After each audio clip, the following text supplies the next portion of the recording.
نبدأ بالصلاة على رسولنا الكريم محمد صلى الله عليه وسلم، فصلوا على خير البشر. أسعد الله أوقاتكم أصدقائي.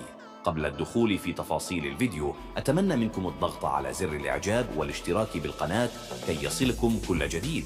سنتحدث في هذا الفيديو عن كيف صعد منتخب اليمن إلى نهائيات آسيا وموعد انطلاق نهائيات آسيا والتي تستضيفها الصين في عام 2025.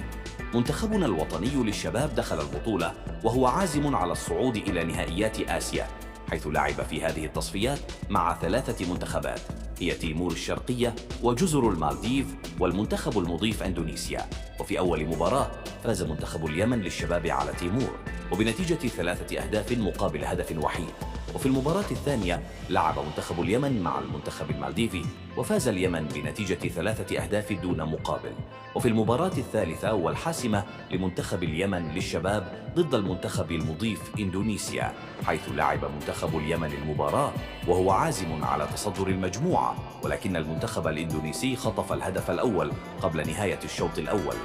ولكن منتخب اليمن عاد إلى المباراة واستطاع أن يعادل النتيجة بعد دقيقة واحدة على هدف إندونيسيا، وذلك عبر اللاعب عبد الرحمن الخضر، لتنتهي المباراة بالتعادل. وبهذا يصعد منتخب اليمن للشباب إلى نهائيات آسيا في الصين أفضل ثاني. وبالنسبة لموعد انطلاق نهائيات آسيا، موعد البطولة في شهر فبراير 2025 بالتوفيق لمنتخب اليمن للشباب.